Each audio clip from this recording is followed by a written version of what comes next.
ব্যক্তিগত জীবনে একের পর এক ঝড়ঝাপটা সামলাতে গিয়ে শীতলের পড়াশোনার নাজেহাল অবস্থা। আগে পড়াশোনায় মোটামুটি যেমন ছিল, বর্তমানে আরও শোচনীয় অবস্থা। তার উপরে এখন কলেজে আসতেও ইচ্ছে করে না। এলেই একাকিত্ব যেন তাকে আষ্টে পৃষ্ঠে জড়িয়ে ধরে। প্রিয় বান্ধবীকে পায় না, মনে জমে থাকা কথাগুলো বলতে পারে না। দুষ্টুমির ছলে কিয়ারাকে হুমকি দিয়ে ক্লাস ফাঁকি দিতে পারে না। তাদের ক্লাসের অন্য বন্ধুরা যখন দল বেঁধে হাসাহাসিতে মেতে ওঠে, সে শুধু ফ্যালফ্যাল করে তাকিয়ে দেখে। একসময় তো ওরাও এভাবে মেতে থাকতো। ক্লাসে কথা বলার অপরাধে কতবার শাস্তি পেয়েছে তার হিসেব নেই। বাড়িতে ভালো কিছু রান্না হলে কিয়ারা তার জন্য নিয়ে আসতো। সেই খাবার সে স্যারের চোখে দিয়ে ক্লাসে শেষ করতো। তার কাণ্ডে কিয়ারা হেসে খুন হতো। দুজনে মিলে চুরি করে এখানে ওখানে চলে যেত। বাজি ধরে তার পছন্দের ভেলপুরি খেত। যেই হাঁটতো কাচের চুড়ি কিনে দিতে হতো। কিয়ারা কাচের চুড়ি খুব পছন্দ করতো। তার নাকি কাচের চুড়ি রিনিঝিনি শব্দে মন ভালো হয়ে যেত। যেদিন থেকে এই কথা জেনেছে, মাঝে মধ্যে ইচ্ছে করে হাঁটতো সে। হারার অজুহাতে অনেক চুড়ি কিনে দিয়েছে তাকে। শুদ্ধর আনা কত জিনিস দিয়েছে। একই রকমের ড্রেসও আছে তাদের। ভেবেছিল ঈদের মধ্যে পার্লারে গিয়ে একই রকমভাবে চুল কাটবে, কিন্তু হঠাৎ সব এলোমেলো হয়ে গেল। প্রতিটা মুহূর্তের কথা তার মনে আছে। মনে আছে তাদের ফ্রেন্ডশিপের প্রথম দিনের কথা। শুধু স্মৃতি রেখে আস্ত একটা মানুষ হারিয়ে গেছে। তার কথা ভাবতে গেলে দু চোখ ছাপিয়ে ঝরে জল গড়াতে থাকে। বুকের ভেতরটা যন্ত্রণায় হাহাকার করে ওঠে। ইচ্ছে করে গালাগাল করে পরক্ষণে ওকে জড়িয়ে ধরে প্রাণ ভরে কাঁদতে। কিন্তু কোথায় পাবে ওকে? কোথায় হারিয়ে গেল মেয়েটা? সে যতটুকু জানতো কিয়ারা মনে মনে রুবাবকে পছন্দ করত। আকার ইঙ্গিতে বারবার জিজ্ঞাসা করতো, রুবাব কবে আসবে, এলে কতদিন থাকবে। বুঝতো প্রিয় বান্ধবীর মনের কথা। তারও খুব ইচ্ছে ছিল রুবাবের সঙ্গে কিয়ারার কিছু একটা হোক, কিন্তু ঐশ্বর্যের কথা জানার পরে সে আর এগোয়নি। রুবাব অন্য কারোর সাথে জড়িয়ে আছে জানলে কিয়ারা কষ্ট পাবে ভেবে আগ বাড়িয়ে কিছু বলেনি। এমনকি এই কারণে কিয়ারাকে বাড়িতে ডাকা কমিয়ে দিয়েছিল। ভেবেছিল সুযোগ বুঝে সব বুঝিয়ে বলবে, কিন্তু সেই সুযোগ আসার আগেই মেয়েটা নিখোঁজ হয়ে গেল। সে এমনভাবে হারালো, জানিয়েও গেল না কোথায় গেল, কেন গেল। তবে সে মন থেকে দোয়া করে একবারের জন্য হলেও যেন কিয়ারার সঙ্গে দেখা পায়, কারণ তার কাছে অনেক কিছুই জানার বাকি আছে। ব্যথিত মনে এসব ভাবতে ভাবতে শীতল ক্লাস শেষ করলো। নিজের হাতে নোট লিখতে গিয়ে আবারও তার কিয়ারার কথা মনে পড়ল। ও থাকলে অনায়াসে সব লেখা ওর ঘাড়ে চাপিয়ে দেওয়া যেত। একটাবার দেখা হোক, এই সব খাটুনি শোধ অবশ্যই নিবে। কিয়ারাকে বকতে বকতে সে কিছু নোট লিখলো, আর কিছু নোট ফটোকপি করা দরকার। বেশিরভাগই চিত্র, যেটা হাতে আঁকা আপাতত সম্ভব নয়। তাই সাথী নামের মেয়েটিকে নিয়ে রাস্তার ওপাশে গেল শীতল। ফটোকপির দোকানের সামনে অনেক ভিড় দেখে সাথী জানালো, আজকে থাকুক, কালকে দিলেই হবে। সে বাসে যাতায়াত করে। বাসে গিয়ে ফেরিতে করে নদী পার হয়ে তারপর বাড়ি। বাস মিস হলে মুশকিল হয়ে যাবে, এ কথা বলে সে চলে গেল। শীতল ভিড় কমার অপেক্ষায় দাঁড়িয়ে রইল। পাশের দোকান থেকে আইসক্রিম কিনলো। আইসক্রিম খেতে খেতে ছাউনির নিচে এসে দাঁড়াতেই ব্যাগের ভেতর ফোনটা ভাইব্রেট হয়ে উঠল। ফোন বের করে স্ক্রিনে শুদ্ধ নামটা দেখে ঠোঁটের কোণে এক চিলতে দুষ্টু হাসি ফুটে উঠল। কল রিসিভ করে গলার স্বর বদলে বলল, Mrs Shoaib speaking, who are you? শীতলের কথা শুনে ওপাশে শুদ্ধ মুচকি হাসলো। সেও কণ্ঠস্বরে গাম্ভীর্য মিশিয়ে পাল্টা জবাব দিল, মডিসা টেস্ট স্পিকিং। ও, তা কাকে চাই আপনার? আপাতত আমার বউকে চাচ্ছিলাম। ক্লাস শেষ হয়েছে? কলেজের সামনে ফটোকপির দোকানের সামনে দাঁড়িয়ে আছি। শুদ্ধর কণ্ঠ এবার কিছুটা সতর্ক শোনালো। ওখানে কেন? পাশে চায়ের দোকানে তো ভগড়ে ছেলেদের আড্ডা থাকে, ওখান থেকে সরে দাঁড়া, আমি নিতে আসছি। শুদ্ধ আসছে শুনে শীতল ভীষণ খুশি হলো। মিটিমিটি হেসে বলল, থাকলে থাক, আমাকে কিছু বলার সাহস কারো আছে নাকি? আমি হলাম শাহরিয়ার সায়ন, মানে হবু মেয়রের বোন। আমাকে কিছু বললে আমার ভাইজান খেয়ে নেবে।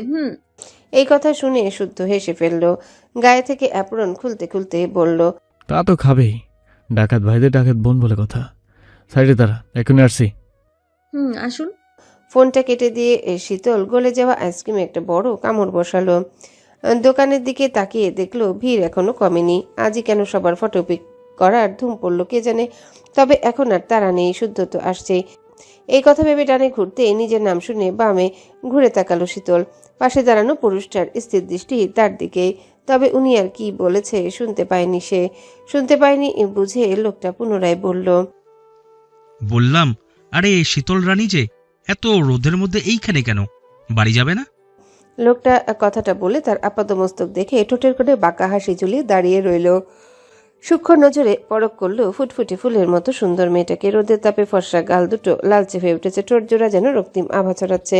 পরনে কলেজ ড্রেস, মাথায় হিজাব, কাঁধে কলেজ ব্যাগ আর হাতে ধরা আধা খাওয়া আইসক্রিম। এই মেয়েটার জন্য ইয়াসিরের মতো পাষাণ পুরুষটার মন ফেসেছে। বেচারা দেবদাস হয়ে বর্তমানে কোন গর্তে মুখ লুকিয়েছে কে জানে। যে আগে দাপট দেখিয়ে বেড়াতো সেই মাফিয়া কিং বর্তমানে নাকি ভেজা বিড়াল। ভালোবাসা মানুষকে কতটা বদলে ফেলে ভাবা যায়। এদিকে শীতলও তার পাশে দাঁড়ানো লোকটাকে চিনতে পারলো। অনেক আগে সে সায়ন ভাইয়ের সাথে একে দেখেছিল। সম্ভবত ভাইয়ের রাজনৈতিক দলের কেউ হবে, কিন্তু নামটা যেন কি কনক নাকি রনক, এই দুই নকের কোনো একটা হবে তা নিশ্চিত। নামটা পুরোপুরি মনে না পড়লো সেটা বুঝতে দিল না। এত বড় মানুষকে নাম জিজ্ঞাসা করা অভদ্র হয়ে যাবে কি না। তাছাড়া এই লোক কেন এসেছেন তাও তো সে জানে না, তাই চুপ করে রইল। পরে আবার ভাবলো কেউ কিছু জিজ্ঞাসা করলে উত্তর দেওয়া এক প্রকার সৌজন্যবোধ, তাই সে সুন্দর করে জবাব দিল। এই তো ভাইয়া, নোটগুলি ফটোকপি করেই চলে যাব। শীতলকে একা পেয়ে কনক এবার কিছু ভাবলো, কথার ছলে বলে বসলো। ও আচ্ছা, শীতল তোমার ফ্রেন্ড কিয়ারা না কি যেন নাম, ও কই? তাকে তো আর দেখি না, কোনো খোঁজ জানো ওর? কিয়ারার নাম শুনতে শীতলের মুখের হাসিটুকু নিমিশেই মিলিয়ে গেল। ছোট করে উত্তর দিল, না, বিয়ে হয়ে গেছে নাকি? তাও জানি না। যোগাযোগ হয় না? না। শীতলের বিবর্ণ মুখ দেখে যা বোঝার বুঝে নিল কনক। মনে মনে একটা কুটিল হাসি এসে সায়নকে এক চোট গালি দিয়ে এবার নিজের মুখম চোপটা ফেললো। সতর্ক দৃষ্টিতে চারিপাশটা দেখে নিয়ে গলার স্বর নামিয়ে বলল, আমি জানি না ও কোথায়, তবে বিস্তারিত জানতে চাইলে একটু আড়ালে আসো। সব কথা তো আর রাস্তার মাঝখানে বলা যায় না। তাছাড়া আমি যা বলবো এগুলো বেশ গোপনীয় ব্যাপার। আশা করি কথাগুলো তোমার আর আমার মধ্যেই থাকবে। এই কথা শুনে শীতল বিস্ময় নিয়ে তাকালো। কৌতূহলী হয়ে কনকের পিছু পিছু কিছুটা আড়ালে গিয়ে দাঁড়ালো। কনক শুরু থেকে কিয়ারাকে কিভাবে কিডন্যাপ হয়েছিল, তারপর সুইসাইড করে মৃত্যুর ঘটনা সব খুলে বলল। বাদ গেল না বুড়াকের করা শারীরিক মানসিক নির্যাতনের কথা, তবে যা সত্য তার সঙ্গে আরেকটু ঝাল মশলা যোগ করতেও ভুলল না সে। সব শুনে শীতলের মাথায় যেন আকাশ ভেঙে পড়লো। পা খাড়া হয়ে তাকিয়ে রইল, থরথর করে কাঁপতে লাগলো। পর মুহূর্তে ওর মনে হলো এই লোক মিথ্যা বলতেও পারে, তাকে বোকা বানাতে অন্য চাল হতে পারে। এই কথা ভেবে সে রাস্তার দিকে তাকালো। মনে পড়ে গেল এর আগে সে কিডন্যাপ হয়েছিল, কিন্তু এখন রাস্তায় অনেক মানুষ। আর যাই হোক, এই লোকটা কিডন্যাপ করতে পারবে না। তবে যা যা শুনলো জবাবে কিছু বলার ভাষা খুঁজে পেল না। তার পাশে একটা হিজল ফুলের গাছ, গাছটা ধরে নিথর হয়ে দাঁড়িয়ে রইল। তাকে চুপ থাকতে দেখে কনক বুঝলো তীরটা জায়গা মতোই লেগেছে, তাই আরেকটু খোঁচাতে পুনরায় জানালো কিয়ারার এই পরিণতির কথা শুদ্ধ আর সায়ন আগে থেকে জানতো, কিন্তু তারা ইচ্ছে করে তাকে জানায়নি। এটা তারা অন্যায় করেছে। অন্তত মৃত মুখ দেখার সুযোগ করে দিত, তাও করেনি। এখন দেয়ালে কপাল ঠুকলেও কোনো লাভ হবে না। শীতল মাথা নিচু করে মাটির দিকে তাকিয়ে আছে। তখন কনক গলা কাকারি দিয়ে জোর দিয়ে বলল সে একটু মিথ্যা বলছে না। তার কথা বিশ্বাস নলে যেন বাড়ি গিয়ে সরাসরি সায়নকে জিজ্ঞাসা করে। সায়ন নিশ্চয়ই তাকে মিথ্যে বলবে না। এই কথা শুনে শীতল যেন বাখারা হয়ে গেল। যদি এটা সত্যি হয় তবে ইয়াসির নামক লোকটাকে সে আগে যতটুকু ঘৃণা করত এখন তার চেয়েও 10 গুণ বেশি ঘৃণা করবে। বড় মা বলেন কারো মৃত্যু কামনা করতে নেই, খারাপ কামনা করতে নেই, কিন্তু এই লোকটার জন্য সে আল্লাহর কাছে দিনরাত মৃত্যু প্রার্থনা করবে। তবে তার আগে সায়ন থেকে সব সত্য জানা প্রয়োজন। সে জানে পৃথিবী উল্টে যাবে, তবুও তার সায়ন ভাই তাকে মিথ্যা বলবে না। বাইরের লোক যা বলার বলুক, সে সব শুনবে তার ভাইয়ের থেকে। কনক হয়তো আরো কিছু বলতো, কিন্তু শীতলার এক মুহূর্ত দাঁড়ালো না। হাতের আধা খাওয়া আইসক্রিমটা ছুঁড়ে ফেলে বাড়ির উদ্দেশ্যে রওনা হলো।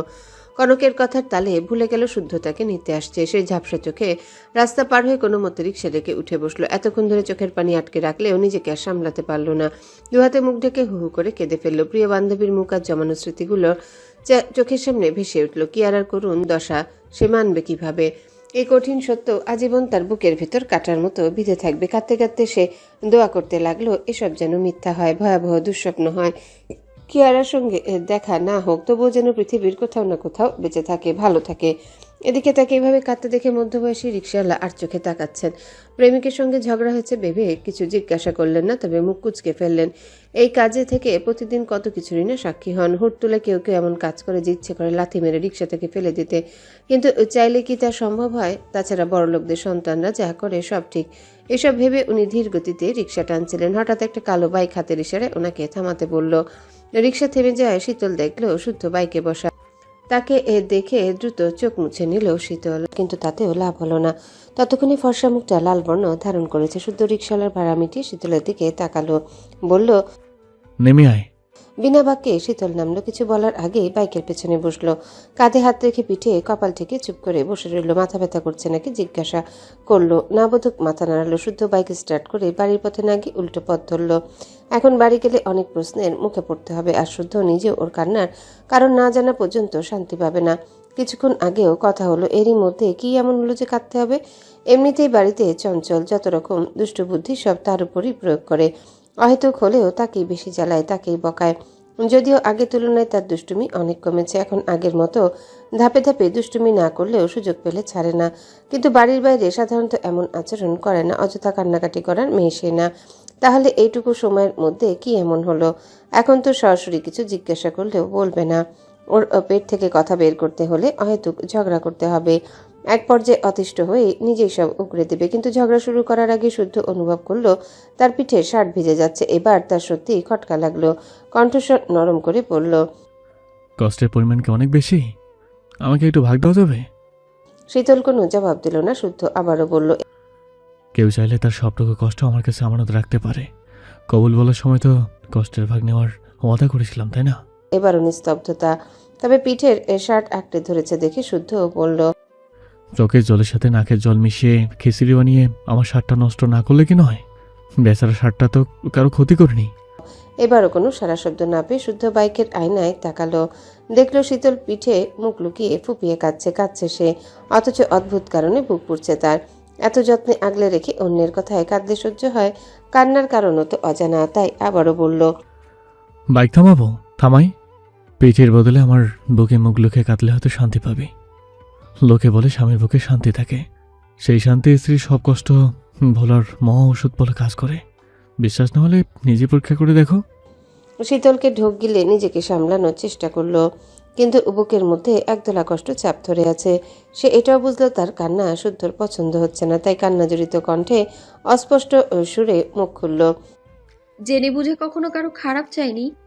নিজের অবাধ্যতা, চঞ্চলতা শুধু আপনজনদের মধ্যেই সীমাবদ্ধ রেখেছি, যেন অন্যরা বিরক্ত না হয়। আমি আমার কাছের মানুষগুলোকে বড্ড ভালোবাসি শুদ্ধ ভাই। তাদের সামান্য কষ্ট আমায় ভেঙে চুরমার করে দেয়। অথচ আজ জানলাম আমারই অজান্তে, আমারই কারণে আমারই প্রিয় কেউ পৃথিবী থেকে হারিয়ে গেছে। এই অপরাধবোধ আমি কিভাবে সইব? নিজেকে কিভাবে ক্ষমা করব আমি? এই কথা শুনে শুদ্ধ হঠাৎ ব্রেক কষলো। বাইক থামিয়ে ঘাড় ঘুরিয়ে অবাক দৃষ্টিতে তাকালো শীতলের দিকে। ওর কান্নার ধরন আর কথা শুনে বুঝতে বাকি রইল না যে শীতল সব জেনে গেছে।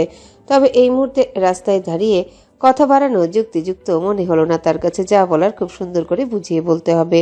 এই কথা ভেবে সে পুনরায় বাইক স্টার্ট দিয়ে সোজা চলে গেল একটা শপিং মলে। সেখান থেকে প্রয়োজনীয় কিছু কেনাকাটা সেরে শীতলকে নিয়ে গেল এক অভিজাত রেস্টুরেন্টে। তবে রেস্টুরেন্টে খাওয়ার মতো মানসিকতা শীতলের নেই। তাই ঢুকতে না চাইলেই শুদ্ধই এক প্রকার জোর করে নিয়ে গেল। ওয়াশরুম দেখিয়ে বলল চোখে মুখে ভালো করে পানি দিতে। সেই সাথে হাতে ধরিয়ে দিল মাত্রই কেনা নতুন ড্রেসটা। শীতল শুদ্ধর মুখ পানে তাকিয়ে কি ভাবলো কে জানে। তবে বাধ্য মেয়ের মতো ড্রেস বদলে মুখ ধুয়ে এসে টেবিলে বসলো। তখনই খাবার চলে এলো। শুদ্ধ ওর প্লেটে খাবার বেড়ে দিয়ে খেতে ইশারা করে নিজেও খাবার তুলে নিল। শীতল মুখে এক লোকমা খাবার নিলেও নির্লিপ্তভাবে বসে রইল। ওর নিশ্চুপ ভাব দেখে শুদ্ধ ধীর স্থির কণ্ঠে বলল, আমরা মানুষরা রক্তে মাংস করা হলেও সবার জীবনে আলাদা গল্প। আমরা কেউ নিজের জীবন বা নিয়তিকে মনের মতো করে সাজাতে পারি না। যদি নিয়তি আমাদের হাতের মুঠে থাকতো তবে বিশ্বাস করো পৃথিবীর কেউ দুঃখ নামক শব্দটা নিজের ঝুলিতে রাখতো না। কিয়ারার সঙ্গে যা হয়েছে সেটা ওর নিয়তি। আমরা কেউ কারো ভাগ্য বদলে দেওয়ার ক্ষমতা রাখি না। সেই ইখতিয়ারও আমাদের নেই। আমি তোকে একবারও বলবো না যে তুই ওর কষ্টে পাস না। তোর কষ্ট হচ্ছে তুই প্রাণ ভরে কাঁদ, কিন্তু কাঁদতে কাঁদতে ওর জন্য আল্লাহর কাছে দোয়া কর। এটাই হয়তো ওর কাজে লাগবে। বিশ্বাস যে চাইবি সেই অপরাধী বর্তমানে কবরের বাসিন্দা। বুরাক মানতে পারেনি কিয়ারা চলে যাওয়া। তাই বলছি খবরদার নিজেকে দোষারোপ করিস না। যা হয়েছে তাতে আমাদের কারো কোনো হাত ছিল না। এমনটা আমরা সব জেনে বুঝে ইচ্ছা করে চুপ ছিলাম। যদি জানতামও অবশ্যই কিছু না কিছু করতাম। আসল নকলে বুঝি না, তবে ভাইকে এসব বলার দরকার নেই। এত সহজে ভেঙে পড়লেও চলবে না। এই জীবনে কত ঝড় আসবে যাবে। শান্ত থেকে সব সামালটা শিখতে হবে। যত আবেগ যত কষ্ট সব নিজের মধ্যে চেপে রাখতে হবে। মানুষ কষ্ট দিবেই, এটা মানুষের স্বভাব। মানুষকে যত দুর্বলতা বোঝাবি মানুষ ততই মজা লুটবে। আমি চাই আমার সহধর্মিণী আমার মতো শক্ত হোক, যাতে কেউ আঙ্গুল তোলার আগে 1000 বার ভাবে। তাহলে এখন কি করব? মন খারাপ করে কান্নাকাটি করা যাবে না। যারা দুর্বল, নিজের প্রতি কোনো বিশ্বাস নেই, তারা সহজে কান্নাকাটি করে, অল্পতে ভেঙে পড়ে। শীতল খুব মন দিয়ে কথাগুলো শুনলো, ভাবলো, তারপর নিজেকে সামলে সময় নিয়ে খাবারটুকু শেষ করলো।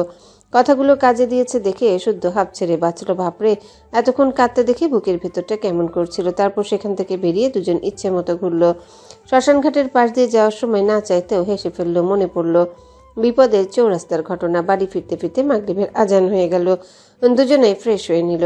সিতারা ওনাকে সন্ধ্যার নাস্তা রেডি করতে বলে তেল এনে শীতলকে চুলে দিতে লাগলেন।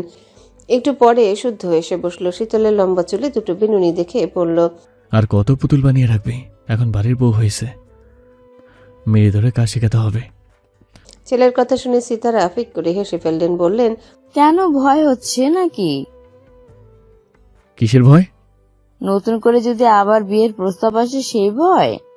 এই কথা বললে সিতারা পুনরায় বললেন, আমি চাই না ও বড় হোক, সে ছোট্ট শীতল হয়ে চোখের সামনে থাকুক, দুপাশে দুটো বেনুনি করে সারা বাড়ি দৌড়ে বেড়াক, খিলখিল করা হাসিতে চৌধুরী বাড়ি মাতিয়ে রাখুক। সবাই বড় হয়ে গেলে কেউ দুষ্টুমি করবে না। বাচ্চারা দুষ্টুমি না করলে, ভুল না করলে আমরা বকবো কাকে? কি নিয়ে সময়ে অসময়ে হাসাহাসি করব বল দেখি? নিজের কথা শেষ করে সিতারা স্বর্ণকে ডেকে তার চুলো বেঁধে দিলেন। সায়ন তখন ফুচকানি বাড়ি ফিরল। শার্টের বোতাম খুলে আরাম করে বসলো, হাঁক ছেড়ে পানি চাইলো। তারপর শীতলের দিকে তাকিয়ে বলল, কিরে বনু, চোখ মুখ শুকনো শুকনো লাগছে কেন? শরীর খারাপ নাকি কে কি বলেছে? চুলে তেল দিলাম তাই। ও, ফুচকা এনেছি, খেয়ে দেখ কেমন। ভালো না হলে ওই শালাকে উদম কেলাবো। আগেই বলেছি, ভালো হলে যেন দেয়। শীতল হাসলো না, জবাবে কিছু বলল না। ড্রয়িং রুমে তখন 4 জনই আছে। শীতল রান্নাঘরে মা চাচিদের দিকে একবার তাকিয়ে দৃষ্টি ফেরালো সায়নের দিকে। স্বর্ণ পানি এনে সায়নের হাতে ধরিয়ে পাশে বসলো। তখন শীতল বলল, ভাইয়া, তুমি আমার ভাই কম দুলাভাই বেশি, নাকি দুলাভাই কম ভাই বেশি? দুলাভাই কম ভাই বেশি। ও, তাহলে বড় ভাই হয়ে একটা দায়িত্ব পালন করো, আমাকে একটা জায়গা নিয়ে চলো। তবে যাওয়ার কথাটা একজনকে বলা যাবে না। শীতলের কথা শুনে সায়ন পাশে বসা শুদ্ধের দিকে তাকালো। তারপর সেও ফিসফিস করে বলল, আচ্ছা, শুদ্ধকে বলবো না, কিন্তু কোথায় যাবি রে? শীতল থমথমে মুখে জবাব দিল, স্বর্ণাপূজনের পাত্র দেখতে। তুমি বিয়ে করে ট্রিট দাওনি, তাই তুমি বয়কট। শীতলের বলতে দেরি, তবে স্বর্ণের হাত বগল দেওয়া করতে দেরি হলো না সায়নের। ছটফটে সুরে বলল, কিডনি হারালে কিডনি পাওয়া যাবে, কিন্তু বউ হারালে বউ পাওয়া যাবে না। অনেক কষ্টের বউ আমার, রিস্ক নেওয়া যাবে না। এই কথা শুনে মা চাচিরাও হেসে ফেললো। ওনাদের হাসির শব্দে সায়ন হাত ছেড়ে দিল, মাথা চুলকালো। তখন শীতল শুদ্ধকে শুনিয়ে শুনিয়ে বলল, আজ একটা কেয়ারিং বর নেই বলে।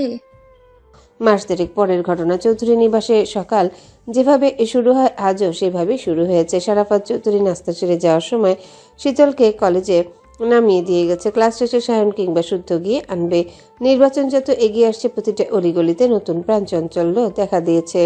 রাস্তার উপর দড়ি টাঙিয়ে সাদা কালো পোস্টারের সারি, দেয়ালগুলো ছেয়ে গেছে প্রার্থীদের রঙিন লিফলেটে। মাইকের আওয়াজে কান পাতা দেয়। প্রার্থীর গুণগান আর প্রতিশ্রুতির রেকর্ড করা গান বা ভাষণ সকাল থেকে রাত পর্যন্ত বাজতেই থাকে। বয়স্ক থেকে শুরু করে তরুণ প্রজন্ম আলোচনার কেন্দ্রবিন্দু থেকে একটাই, শাহরিয়ার সায়ন ভাই। সায়নের নামে প্রচারও চলছে পুরোদমে। তার নামের মিছিলে ছেলেপুলের মুখে একটাই স্লোগান, আমার ভাই তোমার ভাই, শাহরিয়ার ভাই শাহরিয়ার ভাই। শাহরিয়ার ভাইয়ের মার্কা কি? পায়রা ছাড়া আবার কি? শাহরিয়ার ভাইয়ের পায়রা আনবে সুখের বন্যা। অলিগলি রাজপথ, পায়রা মার্কা জয়লাভ। আসিতেছে শুভ দিন, পায়রা মার্কায় ভোট দিন। চারিদিকে এত হই হট্টগোলের মাঝে এক ধরনের টেনশনও কাজ করছে। বিরোধী দলগুলো বিক্ষিপ্ত সংঘর্ষে মানুষের আতঙ্ক সৃষ্টি করছে। প্রশাসন তখন শক্ত হাতে সব সামাল দিচ্ছে। কখনো কখনো দুই পক্ষের সংঘর্ষে পুলিশ আহত হওয়ার ঘটনা ঘটছে। এজন্য বাড়ির কাউকে অকারণে বের হতে দিচ্ছে না শুদ্ধ সায়ন। গতকাল রাতে পার্টি অফিসে ছিল শুদ্ধ। মিছিল সমাবেশে না গেলেও তাকে পার্টি অফিসে দেখা যাচ্ছে। সায়নের ছোট ভাইয়ের সঙ্গে নানান ব্যাপারে আলোচনা করে গুটি গুটি পায়ে এগিয়ে যাচ্ছে লক্ষ্যের দিকে। সব ঠিকঠাক থাকলে মেয়র পদে সায়নই জিতবে। শুদ্ধ সারা জেগে পরের দিন সকাল থেকে ল্যাবে ছিল। বেশ কয়েক ঘন্টা কাজ করে বাড়ি ফিরে দেখে শীতল এখনো ফেরেনি। সায়ন জানিয়েছে সময় মতো সেই আনবে শীতলকে। বারবার কল করে বাড়ি ফেরার তাড়াও দিল। তারপর ফ্রেশ হয়ে খেয়ে শুতেই চোখ জোড়া ঘুমিয়ে বুঝে এলো। কতটুকু ঘুমিয়েছে জানা নেই, তবে আচমকা শরীরে ঝাঁকুনি খেয়ে চোখ খুলে তাকালো শুদ্ধ। সিতারা বেগম হাউমাউ করে কাঁদছে, থরথর করে কাঁপছে ওনার শরীর। হঠাৎ ঝাঁকুনি খেয়ে ঘুম ভাঙায় কিছুই বুঝলো না সত্য, তবে সিরিয়াস কিছু আন্দাজ করে উঠে বসতেই সিতারা বললেন দ্রুত তার ফোন দেখতে। শুদ্ধ ফোন সাইলেন্ট করে চার্জে দিয়ে ঘুমিয়েছিল। মায়ের কথায় ফোন চেক করে দেখলো অসংখ্য ফোন কল। আজমের কল বেশি দেখে কল ব্যাক করে যা শুনলো তাতে তার মাথায় যেন আকাশ ভেঙে পড়লো।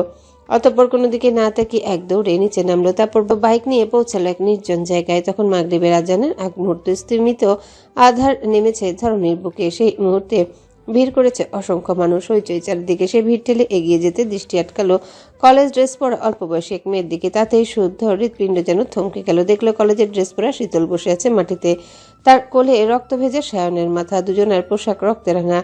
পাশে বসে আজম ফুপিয়ে ফুপিয়ে কেঁদে ডাকছে অবচেতন সায়নকে।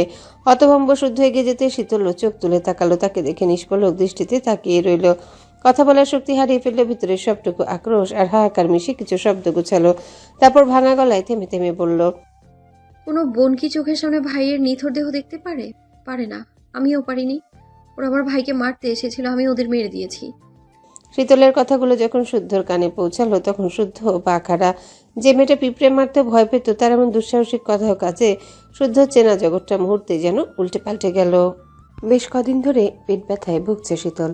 খুব একটা জটিল না বিধায় আপাতত চেপে আছে। তাছাড়া সারাদিনে কত হাবিজাবি জিনিস খায়, বেশিরভাগই বাইরের জিনিস, প্যাকেটজাত চিপস, চকলেট বা ফাস্টফুড। বারণ করলেও শোনা হয় না। এখন যদি পেট ব্যথার কথা কাউকে বলতে চায় কপালে শনি আছে। তার মা জানলে দু একটা আকিল পড়তেও পারে। বিয়ের পর অবশ্য মারেনি, তবে ইশারা করে হলেও শাসন করতে ছাড়েন না। কত কি যে শিখিয়ে দেয়। অন্যদিকে এসব খাওয়া নিয়ে শুদ্ধ সবার সামনে বকলেও নিজেই হরেক রকম জিনিস এনে রুমে রাখে। এনে আরেক দফা ভাষণ শুরু করে। সেও মনোযোগী শ্রোতা নে বকাঝকা শুনতে শুনতেই খায়। খেতে খেতে বকা শুনতে অবশ্য ভালোই লাগে। সায়েন্টিস্ট বড় বলে কথা, কম আয় রোজগার তো করে না। খেয়ে যদি টাকা না ফুরায় তবে চলবে কি করে? সত্যি বলতে টাকা পয়সা রাখারও জায়গা টায়গা লাগে না কি? আজকাল শুদ্ধ তেমন বাড়িতে থাকে না বিধায় খুব একটা খেয়াল করে না।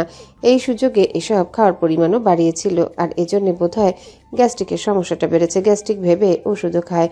ওষুধ খেলে ব্যথাটা ঠিক হয়ে যায়। ভেবেছিল শুদ্ধকে একবার জানাবে, কিন্তু মানুষটা ভীষণ ব্যস্ত। ক্লান্ত দেহে বাড়ি ফিরলে এসব বলে ও চিন্তা বাড়াতে ইচ্ছা করে না, কারণ শুদ্ধ নিজের কাজ সামলে আবারও সুযোগ বুঝে ভাইয়ের কাজে লড়ে যাচ্ছে। এখন বাড়ির সবার একটাই প্রার্থনা, দুই ভাইয়ের কষ্ট সফল হোক, জয়ী হয়ে ফিরে আসুক তারা। নিজের শহরের মানুষের কল্যাণে সততার সাথে কাজ করুক। সেও খুব করে চায় পায়রা মার্কা জিতে যাক, কারণ পায়রা জিনিসটা হচ্ছে তাদের কাছে স্পেশাল কিছু। শুদ্ধ ল্যাবের ওই পায়রার কথা এখনো মনে গেঁথে আছে তার। মাঝে মধ্যে গিয়ে নেড়ে চেড়ে আসে। নির্বাচনের দিন ঘনিয়ে আসার আগে একদিন খাবার টেবিলে সায়নকে জিজ্ঞাসা করেছিল, ভাইয়া কোন প্রতীকে দাঁড়াবে তুমি? সায়ন সেদিন দাঁত বের করে হেসে বলেছিল, ইচ্ছে তো ছিল গাজার মার্কা নেব, কিন্তু আম জনতা মানবে না। এক কাজ কর, প্রতীক তোরা সবাই মিলে ঠিক কর। উল্টে ভাই বোনদের ঘাড়ে চাপিয়েছিল প্রতীক ঠিক করার গুরু দায়িত্ব। পরে সবাই মিলে আলোচনা করে সাদা পায়রা ঠিক করেছে। এর কারণ সাদা পায়রা শান্তি, পবিত্রতা, মুক্তি, ভালোবাসা ও বিশ্বস্ততার প্রতীক। তাদেরও দৃঢ় বিশ্বাস তার ভাইয়ের পায়রা জয়ী হয়ে মুক্ত মনে আকাশে উঠবে, সকলকে দেখিয়ে দিবে সাদা পায়রার জোর। এই নিয়ে নিজেরা স্লোগান বানিয়ে আজমের কাছে পাঠায়। আজম সেগুলো নিয়ে দলের ছেলেপুলেদের মুখস্থ করিয়ে মিছিলে নামায়। গতকালও সে নতুন একটা লিখে পাঠিয়েছে। সেটা হলো, পায়রা ডাকে বাকুম বাকুম, শান্তি আসবে হাজার রকম। পায়রা ডাকে বাকুম বাকুম, শান্তি আসবে হাজার রকম। উড়ছে পায়রা, দিচ্ছে ডাক, আপদগুলো সব চুলোয় যাক। সাদা পায়রা দিলে ভোট, শান্তি পাবে দেশের লোক। ভোট দিবেন ভাই কোনখানে? পায়রা মার্কার মাঝখানে। সে এটা লিখলেও ছেলেপুলেরা সায়নকে একটু রাগাতে শেষের লাইনটা বদলে দেয়, চেঁচিয়ে বলে, এই ভোট দেবেন ভাই কোনখানে? শাহরিয়া ভাইয়ের মাঝখানে। এটা শুনে সায়ন ওদের স্ট্যাম্প নিয়ে দৌড়ানি দিলে বেহায়াগুলো হেসে গড়াগড়ি খায়। তাদেরকে হাসতে দেখে সায়নও হেসে ফেলে। ওদের সাথে বসে সিগারেট টানতে টানতে বলে, নির্বাচনের আগে গালি দিলাম না, তোলা রইল। এখন ভদ্র সাজতে হবে, নয়তো ভোট মিস যাবে। তবে সময় করে সব শালাকে দোচন দেব। রেডি থাকিস। তাতেও কেউ ভয় পায় না, কারণ তারা ওসব শুনে অভ্যস্ত। বরং সায়নের গালি না শুনলে তাদের কাছে ফাঁকা ফাঁকা লাগে। তবুও তারা তাদের শাহরিয়ার ভাইকে খুব ভালোবাসে, কারণ গালি দিয়ে আবারও কাছে টেনে নেয় সে। তবে আজকাল শুদ্ধর জন্য গালি টালি দেয় না। সায়েন্টিস্ট সাহেব পার্টি অফিসে সময় কাটান। উনি জেন্টেলম্যান কিনা গালাগাল পছন্দ করেন না। তার সাথে কেউ যদি অকারণে গালি দেয় তাহলে আর কোনো দিকে তাকানোর দরকার নেই। আগে ধামধুম করে দিয়ে চোখ মুখ ফাটিয়ে দেবে, এমনভাবে দিবে যেন 2 ঘুষিতে মারের ওজন বুঝে। এত সহজে যদি রাগ উঠানো যায় তাহলে কি দরকার গালিটালি দিয়ে এনার্জি লস করার। আজ বৃহস্পতিবার, রোজকার মতো ব্যস্ততা দিয়ে দিনটা সূচনা হয়েছে। নিত্যদিনের মতোই রুটিন মাফিক যে যার কাজ গুছিয়ে নিচ্ছে। শুদ্ধ সায়ন গতরাতে পার্টি অফিসে ছিল। সারা রাত কি করেছে একমাত্র তারাই জানে। সকালবেলা শুদ্ধ বাড়িতে ফিরে শীতলকে ঘুমাতে দেখে জ্বালিয়েছে খুব করে। তারপর শাওয়ার নিয়ে কোনো মতে নাস্তা সেরে গেছে ওর ল্যাবে। তার তাড়াহুড়ো দেখে শারাফাত চৌধুরী নিজে শীতলকে কলেজে নামিয়ে দেওয়ার কথা জানালেন। বাবা যাবে শুনেও শুদ্ধ বারবার সাবধান করে গেছে। এরপর নাস্তার পর্ব সেরে শীতলকে কলেজে নামিয়ে শারাফাত চৌধুরী অফিসে চলে গেলেন। উনিও বারবার বলে গেলেন কলেজ ছুটি হলে যেন বাইরে না আসে। চৌধুরী বাড়ি থেকে কেউ এসে তার ফোনে কল না করা অবধি যেন গেটের কাছেও না আসে। শীতলও তাই করেছে। সব ক্লাস করেছে, টানা ক্লাস করে ভীষণ ক্ষুধা লেগেছে তার। তাই ক্যান্টিন থেকে কিছু কিনে এনে জারুল গাছের নিচে বসলো। কলেজ ছুটির পর অনেকেই চলে যাচ্ছে, আবার অনেকে মাঠে বসেছে। কেউ বা নোট করছে জোড়ায় বসে, কেউ বা তারই মতো গাড়ির জন্য অপেক্ষা করছে। কিনে আনা পছন্দের স্যান্ডউইচ নিয়ে মুখে দিল। খেতে খুব একটা ভালো না, আবার মন্দও না, ক্ষুধা পেটে চালিয়ে নেওয়ার মতো। সে আরেক কামড় দিতেই ফুরুত করে সেখানে চড়ুই এলো। তাদের দেখে সে স্যান্ডউইচ ভেঙে ছুঁড়ে দিল। তারা ভয়ে ভয়ে টুকরে টুকরে খেলো। খাওয়া শেষে আবারও তাকালে এসে আবারও দিল। তাদের কিছু খেতে দেখে একটা কাঠবিড়ালি তুত্তুর করে এসে আবারও গাছে উঠে গেল। মুখে কেমন একটা শব্দ করলো। শীতল গাছের দিকে তাকিয়ে আয় আয় করে কাছে ডাকলেও এলো না। তখন ফোনে কল এলো। সায়নের নাম্বার দেখে রিসিভ করতে শুনতে পেল। কি রে বনু, কই তুই? গেটের কাছে আছি, বেরিয়ে আয় দেখি। একটু দাঁড়াও ভাইয়া, আসছি। দৌড়াবি না, আস্তে ধীরে আয়। শীতল শুনলে তো সে কোনো মতে ফোনটা ব্যাগে ঢুকিয়ে ব্যাগটা কাঁধে ঝুলিয়ে দৌড়ে বের হলো। সায়ানুর বাইকে বসে চুলে ব্রেক ব্রাশ করছে। শীতল গিয়ে বাইকের পিছনে বসতে সায়ানু বাইক স্টার্ট করলো। শীতল আধা খাওয়া স্যান্ডউইচ ভেঙে সায়নের মুখের সামনে ধরলে সায়ন মুখে নিল। প্যাকেটে আরো 2টো স্যান্ডউইচ থাকায় ভাই বোন যেতে যেতে গল্প করতে করতে খাচ্ছিল, হাসছিল কিছু একটা নিয়ে। ঘড়িতে তখন 3:30 বাজে। দুজনের ভীষণ খিদা লেগেছে। তখন শুদ্ধ কল করে, দেখে শুনে ফিরতে বলল। সেও নাকি বাড়ি ফিরেছে। ফেরার পথে নাকি মিছিল বের হতে দেখেছে, তারাও আসছে বলে কল কাটালো। এদিকে দূর থেকে দেখা গেল রবির দলের ছেলেরা মিছিলে বেরিয়েছে। অনেক বড় মিছিল, তাদের প্রতীক নিয়ে সেই স্লোগান দিচ্ছে। বড় মিছিল যেতে সময় লাগবে। রোদের মধ্যে দাঁড়িয়ে না থেকে সায়ন বাইক নিয়ে অন্য রাস্তায় ঢুকলো। সেই রাস্তায় আবার কনকের দলের মিছিল পেল। সেটা পার করে কিছু দূর যেতেই দেখা গেল তারই দলের মিছিল। আজম সবার সামনে গলা ফাটিয়ে স্লোগান দিচ্ছে। তার দাপুটে ছেলেপুলেদেরকে দেখে সায়ন ফ্লাইং কিস ছুঁড়ে বাহবা দিল, নিজেও স্বর মিলিয়ে স্লোগান দিল। তার কাণ্ডে শীতল খিলখিল করে হেসে ফেলল। বড় মিছিল পেরোতেই সায়ন বাইক সজোরে টান দিল। রাস্তাটা একটু নির্জন দেখে সায়নও জোরে গাড়ি টানছিল। হঠাৎ কোথা থেকে 2টো বাইক এসে তাদের পথ আটকে দাঁড়ালো। সায়ন দ্রুত ব্রেক কষে খেকিয়ে গালি দিতে গিয়েও থেমে গেল। সামনের বাইকে বসা কনককে দেখে বলল, বোনকে বাড়ি পৌঁছে দিয়ে তোর কথা শুনবো, এখন পথ ছাড়। শীতল সঙ্গে আছে দেখে সায়ন কথা বাড়াতে চাইল না, বরং সতর্ক হলো। শান্ত ভঙ্গিমায় কনকের সঙ্গে কথাও বলল, কিন্তু কনক শোনার অবস্থায় নেই। সে বাইক থেকে নেমে শীতলের কাছাকাছি দাঁড়ালো। কেমন করে দেখলো। তার দৃষ্টি দেখে শীতল দৃষ্টি সরিয়ে নিল, ভাইয়ের সাথে সিটিয়ে বসলো। সায়ন তখন চোয়াল শক্ত করে পুনরায় সাবধান করে বলল, কনক, লিমিট ক্রস করিস না, নামতে হলে কলিজা টেনে ছিঁড়ে ফেলবো বলে দিলাম। কনক যেন শুনেও শুনল না তার কথা। সে শীতলের দিকে তাকিয়ে মন মরা স্বরে বলল, আজ তোমার ছোট বোনের জন্মদিন। সারা দুনিয়া খুঁজেও পাচ্ছি না তাকে। কান পেতে আছি কখন এসে গিফট নেওয়ার আবদার করবে। গাল ভর্তি হেসে আদরে সুরে আমাকে আবার ভাইয়া বলে ডেকে উঠবে। এইটুকু বলেই সে থামলো। তারপর সায়নকে বলল, আমার বোন দলের কেউ ছিল না, রাজনীতির কিছুই বুঝতো না, সরল মনের মানুষ ছিল। পাতিলে ভাত থাকলে খেত, নতুবা উপোস করে থাকলেও কাউকে বুঝতে দিত না, বাড়তি আবদারও করতো না। আমার প্রাণ পাখি, আমার বাড়ির প্রাণ ছিল আমার বোন, তবুও তাকে বাঁচতে দিলি না তুই। রেপ করলেও বাঁচিয়ে রাখতি। ভাইয়ের কাছে বোনেরও কখনো পুরনো হয় না, কুলুষিত হয় না, ধর্ষিতা হয় না। সে থাকলে কত কিছুর পরেও বাড়ি ফিরত। ধর্ষিতা বোনের মুখে না হয় ভাই ডাক শুনে কলিজা জুড়াতো আমার। কনকের কথা শুনে শীতল হতভম্ব দৃষ্টিতে তাকিয়ে আছে। কি সব বলছে এই লোক, মাথা কি পুরোটাই গেছে নাকি? তার সায়ন ভাই বেস্ট মানুষ, এমন ঘৃণ্য কাজ করতে পারে না সে। তাছাড়া স্বর্ণ আপুকে পাগলের মতো ভালোবাসে সায়ন ভাই। অন্য মেয়ের দিকে তাকাবে এটা দুঃস্বপ্নের মতো। এতদিন পর পুরনো কাসুন্দি ঘাটতে দেখে সায়নের রাগ তরতর করে বাড়ল। প্রমাণ দেওয়ার পরও ঘুরে ফিরে তাকেই দোষারোপ করছে কনক। শীতলের উপস্থিতিতে এই নিয়ে কথা বাড়ানোর প্রয়োজন মনে করলো না। রেগে গেলে তার মুখে কোনো লাগাম থাকে না, কি বলে হুঁশ থাকে না। ছোট ভাই বোনের সামনে সে কখনো গালাগাল করেনি। তারা জানে তাদের সায়ন ভাই মাটির মানুষ, রাজনীতি করলেও খুন করে না, মানুষ মারে না। সেও চায় মরার আগ মুহূর্ত অবধি তাদের এই ধারণা বহাল থাকুক। তবে কনক ভুলভাল বকতেই থাকলে কিছু একটা ঘটে যাবে, এই কথা ভেবে চলে যাওয়ার জন্য বাইক স্টার্ট দিতে গেলে কনক এসে চাবিটা ছিনিয়ে নিল। কনকের সঙ্গে আসা এক ছেলে রড দিয়ে বাইকের সামনে সজোরে বাড়ি দিল। শীতল ভয়ে চিৎকার করে ভাইয়ের হাত আঁকড়ে ধরল। সায়ন ঘাড় ঘুরিয়ে বোনকে দেখে রাগান্বিত সুরে বলল, থামতে বলেছি তোকে। কেন? বোন ভয় পাচ্ছে? তোর বোনটা বোন হয়, আর আমাদেরগুলো ফ্যান না। না, এই দুই হাতে আমার বোনটাকে কবরে শুইয়ে এসেছি রে। আমার তোতো পাখিটা কবরে শুয়ে আছে, সেই যন্ত্রণা আজও দগদগে ঘা করে বই নিয়ে বেড়াচ্ছে। তোকে আমি একদিন অভিশাপ দিয়েছিলাম, বলেছিলাম আমার অবস্থানে তোকে দাঁড়াতে হবে। ভেবেছিলাম ইয়াসির যা করার করবে, কিন্তু না, সে করবে না। বরং আজকে যা হবে জানলে আমাকে বাঁচিয়ে রাখবে না। তাই তোকে নিঃশেষ করতে আমাকেই হাল ধরতে হলো। আজ তুই চোখের সামনে দেখবি বোন ধর্ষণ হলে ভাইয়ের কেমন লাগে, বোনের নগ্ন দেহ।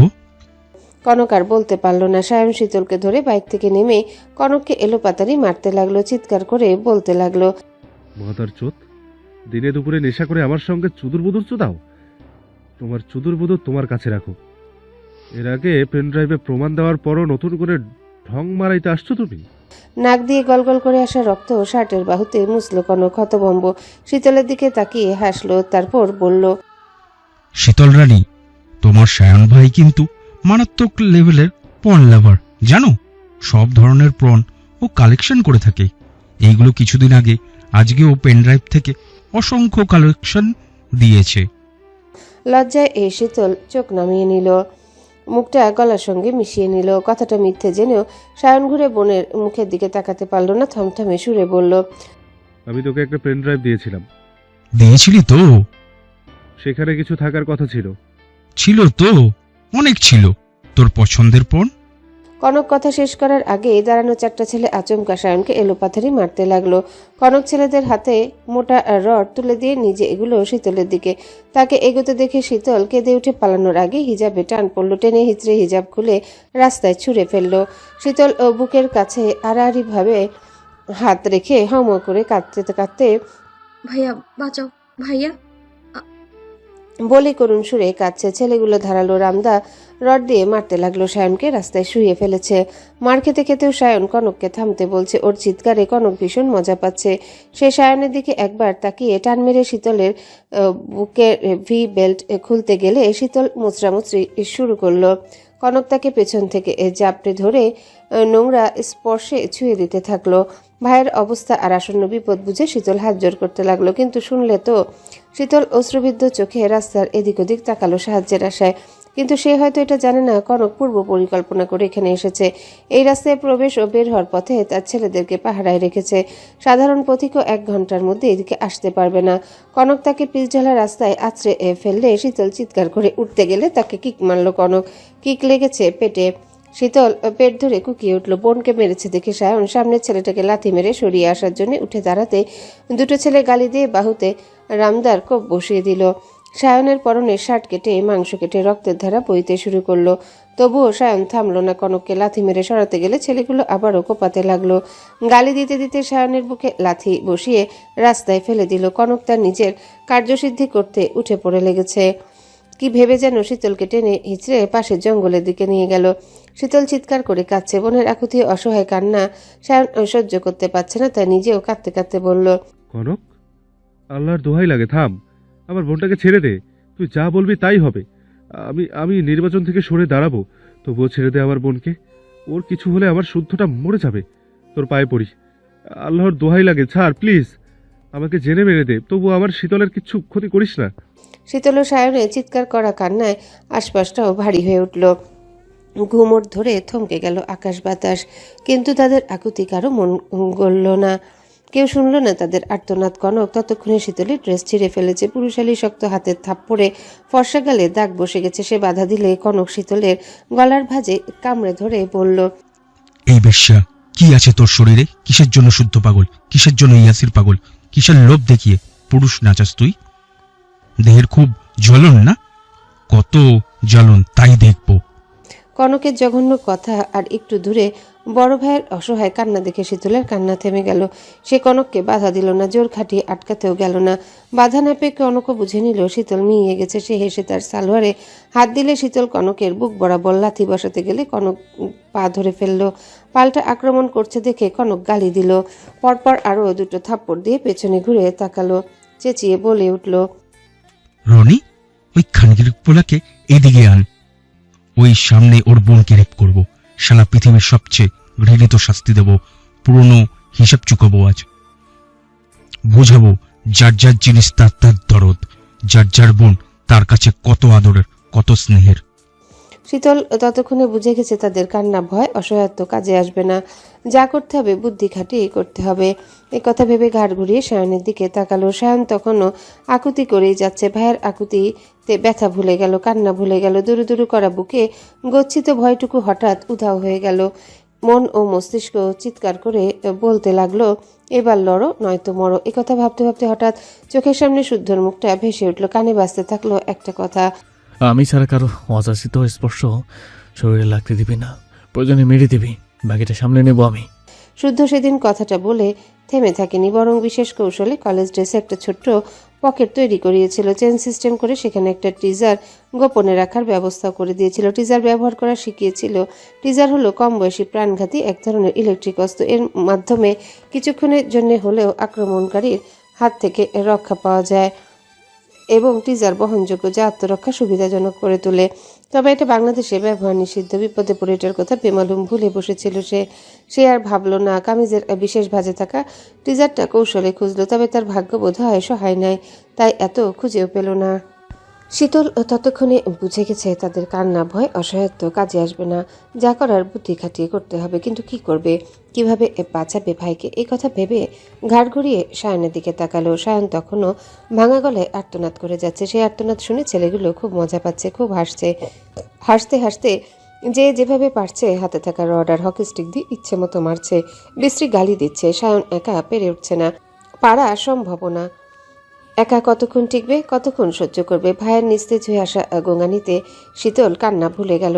কৌশলে কামিজের ভাঁজে টিজারটি খুঁজতে লাগলো, কিন্তু ভাগ্য যেন আজ নিষ্ঠুর খেলায় মেতেছে। এত খুঁজেও টিজারটা পেল না। ঘাড় বাঁকিয়ে চারিদিকে তাকালো, কিন্তু কোথাও নেই। শেষ আশাটুকু শেষ হয়ে গেল। তখন সায়নকে মারতে থাকা ছেলেগুলোর একজন হঠাৎ চেঁচিয়ে উঠল, বলল, ভাই, এটার কি শেষ করে দিমু? হাতে সময় নাই, বাইরে পোলাপাইন সিগন্যাল দিতেছে, বেশিক্ষণ থাকলে ঝামেলা হইব। এই কথা শুনে কনক ঘাড় ঘুরিয়ে তাকালো। সায়নের অবস্থা দেখে নির্লিপ্ত গলায় বলল, এত তাড়াতাড়ি শেষ করলে আমাদের কষ্টটুকু বিফলে যাবে। ও হচ্ছে পারফেক্ট ম্যান, আর পারফেক্ট ম্যানের বিদায় যদি পারফেক্টভাবে না হয় তাহলে পাপ লাগবে। তবে যা নিয়ে এত ঝামেলা, সেই ঘটনা স্মরণীয় করব। ওকে আর দরদি বোনের সামনে কুরবানি করব। তখন ছেলেটা আবারও বলল, তাহলে এখানে আসেন, ফরজ কাজ আগে করি। খাওয়া মাল রে, আর কি খাইবেন? রাইতে না হয় ইনটেক আইনা দিমুনে। কথাটা শুনে কনক শীতলের দিকে তাকালো। ঠোঁটের কোণে নোংরা হাসি এঁটে কিছু একটা ভেবে বলল, যা, ছেড়ে দিলাম। তোর ভাইয়ের মতো জানোয়ার হতে পারলাম না, তবে তোকে শাস্তি পেতে হবে, কারণ তোর অপরাধ, তুই সায়নের বোন। ভাইয়ের অপরাধের দায় তোকে নিতে হবে, এমন দায় যা জীবনেও না ভুলিস। যেই দায় হলো নিজের চোখে ভাইকে কুরবানি হওয়া দেখবি। আমি ছুরি চালাবো আর তুই কালিমা পড়বি। চোখ ভরে দেখবি ভাইয়ের ছটপটানি, আর তোদের অসহায় মুখ দেখে আমি পরাণ জুড়াবো। আর এটা হবে আমার বোনের প্রতি হওয়া অন্যায়ের ফয়সালা। এই কথা বলে কনক সত্যি সত্যি শীতলের উপর থেকে সরে উঠে দাঁড়ালো। শীতলের চুলের মুঠি ধরে টানতে টানতে সায়নের কাছে নিয়ে গেল। এক ধাক্কা মেরে ফেললো পিচঢালা রাস্তার উপর। তবে শীতলের মাঝে কোনো প্রতিক্রিয়া দেখা গেল না। সায়নের রক্তাক্ত দেহের দিকে নির্লিপ্ত দৃষ্টিতে তাকিয়ে রইল। গাল বেয়ে অঝরে জল গড়িয়ে পড়ল। 2 ধাপ এগোতে রাস্তার উপর ধপ করে বসে পড়ল। দেহে যেন প্রাণ নেই। কানে যা শুনলো তাতে শরীর অবশ হয়ে আসছে। তার কি ক্ষমতা আছে ভাইয়ের? তার অবস্থা দেখে মনে হচ্ছে যখন তখন জ্ঞান হারাবে। শরীরে আর কুলাচ্ছে না। কনক শীতলকে আরেকটা লাথি মেরে হাতে ছুরি তুলে নিল। ছুরির ধার পরক করে আদেশে সুরে বলল, দেখ কিভাবে কুরবানি করতে হয়, খবরদার চোখ সরাবি না, নয়তো তোকেও আল্লাহর নামে কুরবানি করে ফেলবো। শীতল অসার শরীর নিয়ে রাস্তায় পড়ে রইল। কনক শীতলকে একবার দেখে ছেলেদেরকে ইশারা করতে ছেলেগুলো শক্ত করে সায়নকে চেপে ধরল। কনকও সবচেয়ে ধারালো ছুরি এনে সায়নের মাথার কাছে বসলো। সায়ন তখন অস্পষ্ট সুরে কিছু বলতে চাইলে কনক হাসলো। সায়নের এই দশা তার কলিজা ঠান্ডা করে দিচ্ছে। শান্তি পাচ্ছে সে, ভীষণ শান্তি। তবে মরার আগে শত্রুকে কিছু বলার সুযোগ দিলে মন্দ হয় না। তার আকুতি অসহায় দৃষ্টি মন ভালো করার খোরাক হবে, এই কথা ভেবে সুযোগ দিল। সায়ন অস্পষ্ট শুধু এইটুকু বলল, আমার লাশ যাই করিস, আমার বোনটাকে অন্তত বাড়িতে পৌঁছে দিস। তোর মরা বোনের কসম দিলাম। এখনো বোনের সাফাই গাওয়া সহ্য হলো না কনকের। মুখের কথা শেষ না হতে ধারালো ছুরি চালাতেই আচমকা তার দেহে উচ্চ ভোল্টেজের বৈদ্যুতিক শক লাগলো। শরীর কেঁপে ঝিমঝিম করে উঠল। হাত থেকে ছুরি পড়ে গেল। গোঙানির মতো শব্দ করে রাস্তায় শুয়ে পড়ল কনক। নড়তে অবধি পারল না। কনককে পড়তে দেখে ছেলেগুলো অবাক হলো। তারা চোখ তুলে দেখে শীতল হাঁটু মুড়ে বসে আছে। শীতল কখন উঠে এসেছে খেয়াল করেনি। কখন রাস্তায় পড়ে থাকা টিজারটা হাতে তুলে নিয়েছে তাও দেখেনি। তারা বিস্ময় নিয়ে তাকাতে শীতল আরেকটা ভয়ঙ্কর কাণ্ড ঘটিয়ে ফেলল। কনকের হাত থেকে ছিটকে পড়া ছুরিটাই কনকের গলায় ঢুকিয়ে দিল।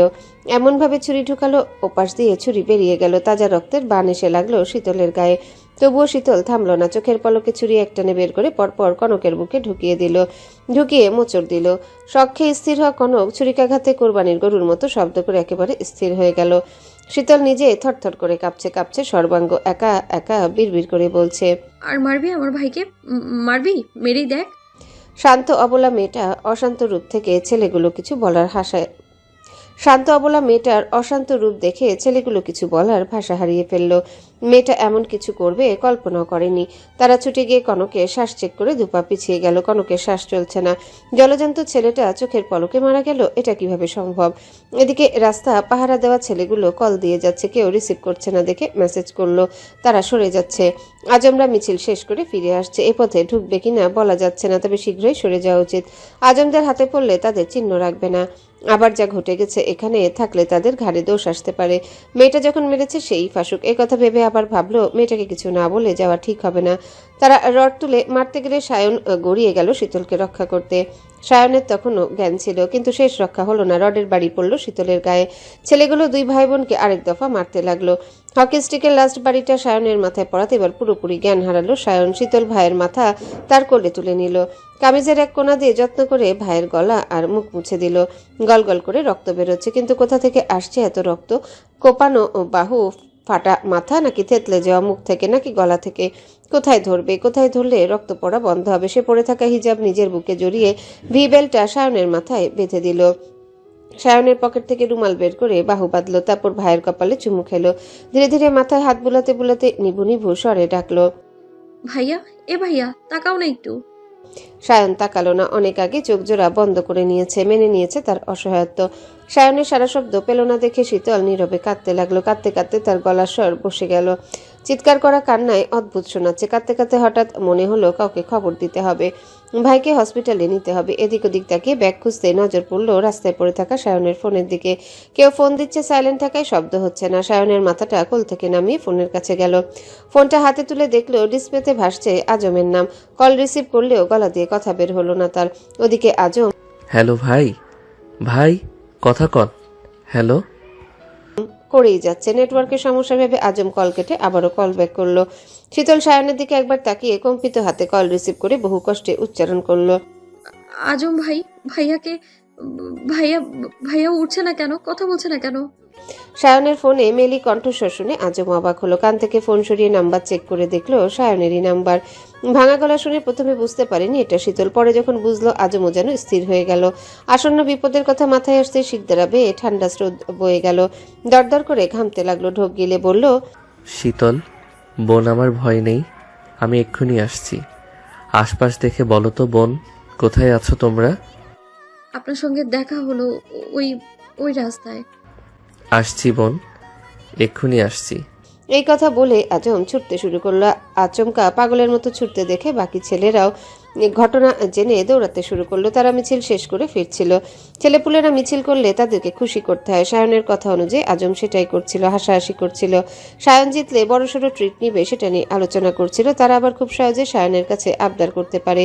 সায়নও প্রথমে আবদার শুনে গালি দেয়, তারপর নিজেই আবদার অনুযায়ী সেসব এনে দেয়।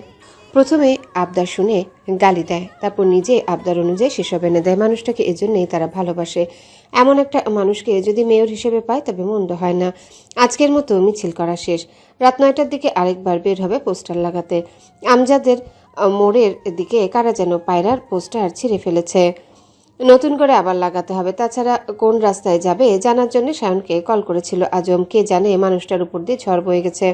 শুদ্ধ তাকে বারবার বলেছিল সায়নের দিকে খেয়াল রাখতে। এই নিয়ে আলোচনা করেছিল এবং বড়সড় একটা হামলা হবে আন্দাজ করেছিল। এটা যে আজই স্বপ্নেও ভাবতে পারেনি তারা। এদিকে বাড়িতেও জানাতে হবে ভেবে শীতল তার ফোন বের করলো, শুদ্ধকে কল দিল। মানুষটা গতকাল রাতে জেগেছিল, তাই কিছুক্ষণ আগে সে নিজেই বলেছিল একটু ঘুমিয়ে নিতে। সে ফিরলে আর ঘুমাতে দেবে না। আর যেভাবেই হোক ঠেলে ঠুলে হলেও রাতে ঘুরতে বের হবে, সারা রাত ঘুরবে, বাইরে খাবে। সে ফিরতে ফিরতে যেন ঘুমিয়ে নেয়। এই কথা শুনে বোধহয় শুয়েছে ভেবে সিতারাকে কল করলো। কল ঢুকতে বুক কেঁপে উঠলো। একজন মাকে কিভাবে ছেলের এমন অবস্থার কথা জানাবে সে? ভেঙে পড়লে হবে না। বড় মাকে বললে শুদ্ধর কানেও খবর চলে যাবে, সেই মানুষটাকে যে তার বড্ড প্রয়োজন। অতঃপর সিতারাকে জানিয়ে শীতল পুনরায় সায়নের কাছে বসলো। যত্ন করে মাথাটা আবারও কোলে তুলে সায়নের কানে কানে বলল, খবরদার পালানোর চিন্তা করবেন না। পৃথিবীর আলো দেখার আগে ওই ছোট্ট প্রাণটিকে এতিম করে দিও না ভাইয়া, এতটা নিষ্ঠুর হয়েও না। এই কথা বলে শীতল একেবারে নিশ্চুপ হয়ে গেল। এরপর আজম এলো। আজম কত করে ডাকলো শুনলই না। ছেলেপুলেরা দলে দলে আসায় ঘটনা দ্রুত ছড়িয়ে গেল। ইমিডিয়েট অ্যাম্বুলেন্স কল করাও হলো, কিন্তু সমস্যা হলো পানির পাইপ ফেটে রাস্তায় বড় গাড়ি ঢুকতে পারছে না। কিছুক্ষণ আগেও ঠিকই ছিল, হঠাৎ পাইপ ফাটলো কি করে এটাও প্রশ্নই থেকে গেল। অ্যাম্বুলেন্স যেন কোনোভাবে আসতে না পারে। রবির দল দুই দিক থেকে মিছিলে নেমে রাস্তাটা ব্লক করে ফেললো। এই সুযোগে সায়নটা যদি ভালোই ভালোই দুনিয়া ছাড়লে তাকে মেয়র হওয়া তাকে কেউ আটকাতে পারবে না। রাজনীতি এমনই, বিপদে শত্রু মারুক, ভোট আমার, আসন আমার, ক্ষমতা আমার, এর বিনিময়ে 2 মিনিটে শোক পালন করব না হয়। দেশবাসীকে দেখাতে 2 ফোঁটার জায়গায় আরো 4 ফোঁটা চোখের পানি ঝরাবো, তবুও মরুক। এটাই রাজনীতির চক্র বর্তমানে। এরপরের ঘটনাটুকু আরেকটা দুঃস্বপ্নের মতো কাটলো। হন্তদন্ত হয়ে শুদ্ধ এলো। শীতল সায়নের অবস্থা দেখে পুরো ঘটনা বোঝা শেষ। পাইপ ফাটার কথাটাও জানে, তবে বসে থাকার সময় নেই। সে দ্রুত গিয়ে ভাইকে বুকে জড়িয়ে নিল। কোথায় ধরবে সবখানে কোপানো নয়তো থ্যাতলানো। সে আর অপেক্ষা করলো না, সায়নকে কোলে তুলে নিল। গাড়ির অপেক্ষায় বসে থাকা সম্ভব না। তাকে যেতে দেখে শীতলও উঠতে গেলে পুলিশ অবরোধ করলো। তাকে যেতে দেওয়া হবে না। এই কথা শুনে শুদ্ধ কিছু বলার আগে শীতল নিজে থেকেই বলল, নিয়ে যান ভাইয়াকে। ভাইয়াকে অ্যাম্বুলেন্সে তুলে নিয়ে আসছি। এই কথা বলে হাঁটা ধরল সামনের পথ দিয়ে। আজম মানুষ সরিয়ে তাকে যাওয়ার রাস্তা বের করে দিচ্ছে। তখন শারাফাত সাফওয়ান চৌধুরী হন্তদন্ত হয়ে ছুটে এলেন। গাড়ি রেখেই হেঁটে এসেছেন, রীতিমতো হাঁপাচ্ছেন। শারাফাত চৌধুরী শুদ্ধর সঙ্গে তাল মিলিয়ে হাঁটতে হাঁটতে সায়নের দিকে তাকাচ্ছেন। চোখের পানিতে দুবার হোঁচট খেলেন। কেন জানি মুখ ফুটে একটা কথাও বেরোচ্ছে না, তবে ভেতর থেকে কেউ যেন চিৎকার করে ডেকে যাচ্ছে, আব্বা, আব্বারে তাকা, কোথায় কষ্ট হচ্ছে? এই তো বাবা এসে গেছে, বাবাকে বল। ওই বাপ সায়ন, কলিজা আমার। সায়ন বরাবরই ওনার অবাধ্য ছেলে। বাবাকে প্রাণ দিয়ে ভালোবাসলেও ঘাটতারামি করা ওর স্বভাব। সাধারণ কথাকে পেঁচিয়ে ওনাকে রাগানো তার অতি পছন্দের কাজ। ভালো কথা বললেও কখনো শোনে না, যেমন এখনো শুনছে না। যেখানে একজন মানুষের জীবন মরণের কথা, সেখানেও কিছু মানুষের বিবেক কাজ করে না। এই যেমন মিছিলের নাম করে যাওয়ার পথে দল বেঁধে রবির ছেলেরা দাঁড়িয়ে আছে, সরতে বললেও সরছে না, সিগারেট টানছে, নতুবা নিজেরা হাসাহাসি করছে। পরিস্থিতি বুঝে পুলিশ এসে মিছিল ভঙ্গ করলো। কেউ ঝামেলা করতে এসে তাকে ধোলাই করা হলো। সায়নের ছেলেপুলেরা ভিজে পুড়ে কোনো মতে পানির পাইপ ঠিক করলো। শুদ্ধ ততক্ষণে অনেকটুকু পথ এগিয়ে এসেছে। আরেকটু এসে দেখলো অ্যাম্বুলেন্স আসছে। তাকে দেখা মাত্রই চালক দ্রুত নেমে সায়নকে শোয়ানোর ব্যবস্থা করলো। শুদ্ধ ভাইকে শুইয়ে শারাফাত আর সাফওয়ান চৌধুরীকে দ্রুত অ্যাম্বুলেন্সে তুলে দিল। আসছে না দেখে শারাফাত চৌধুরী অবাক হয়ে বললেন, তুমি যাবে না? এদিকটা সামলে আসছি। এই কথা বলে চালককে তাড়া দিলে অ্যাম্বুলেন্স ছেড়ে দিল। শুদ্ধ হাতের ইশারায় আজম সহ 5 জন বাইকে করে অ্যাম্বুলেন্সের পেছনে ছুটল। পুরো ঘটনা পরিকল্পিত, বুঝতে বাকি নেই, তাই তাদেরকে পাঠালো যাতে মাঝ রাস্তায় অ্যাম্বুলেন্স থামাতে না পারে। ওরা যেতেই শুদ্ধ শতরূপাকে কল করে কথা বলতে বলতে ছুটল শীতলের কাছে। অর্ক, হাসান আর স্যান্ডিকে হাসপাতালে পাঠালো। সিরাতকে কল করে বলল বাড়ির কেউ যেন এক ধাপ বাইরে বের না হয়। একটু পরে আজম নিজে গিয়ে তাদের হসপিটালে নিয়ে যাবে। চারিদিকে বিপদ, এখন বুঝে শুনে চলতে হবে। শীতল তখনও ওখানে চুপ করে বসেছিল। মিছিলের ছেলেপুলেরা চলে যাওয়ায় রাস্তাটা ফাঁকা। এই সুযোগ কনকের লাশও নিয়ে যাওয়া হলো। পুলিশ অনড় হয়ে বসে থাকা শীতলের দিকে নজর রাখছিল। কেন জানি মায়া হচ্ছে মেয়েটাকে দেখে। মায়া লাগার মূল কারণ ভাইয়ের জন্য সে মানুষ মেরে ফেলেছে। রঙের দুনিয়ায় কত কাহিনী সাক্ষী হতে হয়, কত ঘটনা চোখে দেখতে হয়। এদিকে সন্ধ্যা ঘনিয়ে এসেছে, অপরাধীকে নিয়ে যেতে হবে। পুলিশ শীতলকে হ্যান্ডকাপ পরাতে গেলে তখন ছুটতে ছুটতে শুদ্ধ এসে শীতলকে বুকে আগলে নিল। ওর মাথাটা বুকের সঙ্গে চেপে ধরতে শীতল আঁকড়ে ধরল শুদ্ধকে। এই বুকটাই খুঁজছিল সে। শীতল স্থির, কাঁদছে না, কথাও বলছে না। তখন পুলিশটি এগিয়ে এলে শুদ্ধ বলল, আমি বলছিও পালানোর চেষ্টা করবে না, হ্যান্ডকাপ লাগাবেন না প্লিজ, স্যার এটা প্লিজ। আরেক পুলিশের ইশারায় পুলিশটি কথা বাড়ালো না। তাছাড়া অল্প বয়সী অপরাধীকে 18 বছরের নিচে কোনোভাবে হ্যান্ডকাপ পরানোর নিয়ম নেই, বরং এটি আইন বিরোধী কাজ। শীতলকেও এবার নিয়ে যেতে হবে। পুলিশকে তাড়া দিলে শুদ্ধ কান্নারত শীতল মুখ 2 হাতের আজলায় ভরে নিল। তারপর শীতলের কপালে চুমু এঁকে বলল, প্লিজ, কিচ্ছু হবে না, আমি আছি না।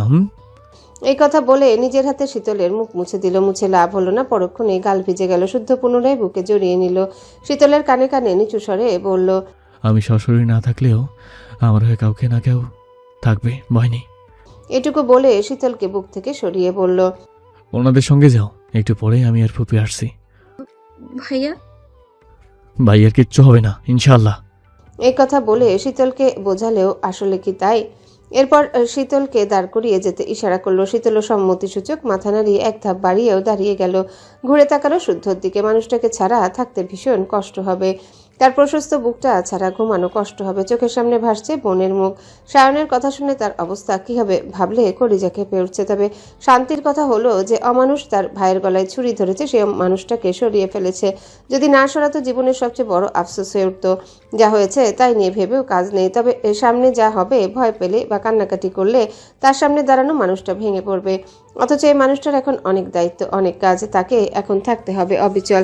মনে মনে এই কথা ভেবে মিষ্টি হেসে সামনের পথে পা বাড়ালো। সে জানে না সামনে কি আছে, কি হবে, কি হতে পারে। তবে প্রতিটা ধাপে ধাপে দোয়া করে গেল যেন বোনের মুখের হাসিটুকু অক্ষত থাকে। সিতারার বুকের মালিক যেন হাসি মুখে ফিরতে পারে। তাদের ভাই বোনদের খুনসুটিতে চৌধুরী নিবাসে যেন আবার চাঁদের হাট বসে। এই কথা ভাবতে ভাবতে সে পুলিশের গাড়িতে উঠে বসলো। গাড়ি ছেড়ে দিলে শীতল ঝাপসা হতে হতে অনেক দূর চলে গেল। তৈরি হলো দূরত্ব। একটা সময় চোখের আড়ালি হয়ে গেল। শুদ্ধ অনড় হয়ে দাঁড়িয়ে শূন্য দৃষ্টিতে সেদিকে তাকিয়ে রইল। যাকে এতদিন বুক পাজরে আগলে রেখেছিল, যার গায়ে আঁচ লাগার আগে নিজে ঢাল হয়ে দাঁড়াতো, আজ তাকে চোখের সামনে পুলিশের গাড়িতে উঠতে দেখেছে। যাকে চোখের আড়াল করে না, একা ছাড়ে না, বাড়ির কেউ কিছু বললে কথা শোনাতে ভুলে না, আজ তাকে পুলিশের হাতে একা ছাড়তে হলো। আচ্ছা, তার কেমন লাগছে? বুকটা খুব বেশি পুড়ছে? কি জানি কিছু হবে একটা। আজ শুক্রবার, কর্মব্যস্ত মানুষের সাপ্তাহিক ছুটির দিন। রোজ ঝলমলে সুন্দর একটা সকাল। তবে সুন্দর শব্দটা বড়ই আপেক্ষিক, কারণ সব সুন্দর সবার জন্যে সুন্দর হয়ে আসে না। এই যেমন শীতলের কথায় ধরা যাক, আজ তার সকালটা শুরু হয়েছে জেলখানার বন্দি দশায়। এখানে বাবা নেই, মা নেই, নেই প্রাণপ্রিয় পুরুষটিও। অথচ গতকাল সকালটাও তার জন্য অন্যরকম ছিল। পরিবারের আদরে মেয়ে হয়ে সবার আদরে সময় কাটিয়েছিল সে। অথচ আজকে তার অবস্থান ভিন্ন, পরিস্থিতি ভিন্ন। কে জানতো ধেয়ে আসা ঘূর্ণিঝড়ে বদলে যাবে জীবনের গতিপথ, ভেঙে যাবে স্বপ্ন। এখানে আসার পর থেকে কেন জানি তার মনে হচ্ছে জেলের দেয়ালগুলো তাকে দেখে উপহাস করে হাসছে, ফিসফিসিয়ে বিদ্রুপ করছে। শীতল নামটা বদলে দিয়ে খুনি নামে ডাকছে।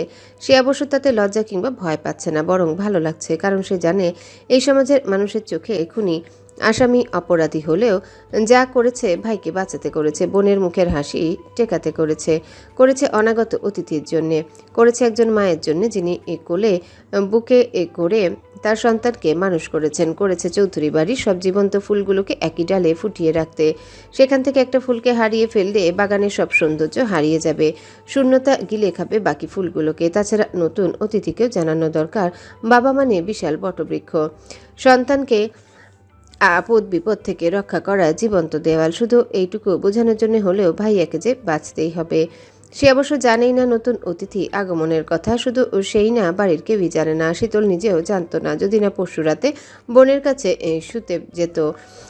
শুদ্ধ না থাকলে কেন জানি ঘুম আসে না তার। একা শুলে আবল তাবল কিসব চিন্তা মাথায় ঘুরপাক খায়। চোখের সামনে নীলরঙা দুটো চোখ ভাসতে থাকে, মনে হয় কেউ তাকে ফলো করছে, কেউ তাকিয়ে থেকে হাসছে, কিয়ারাকে মিস করে।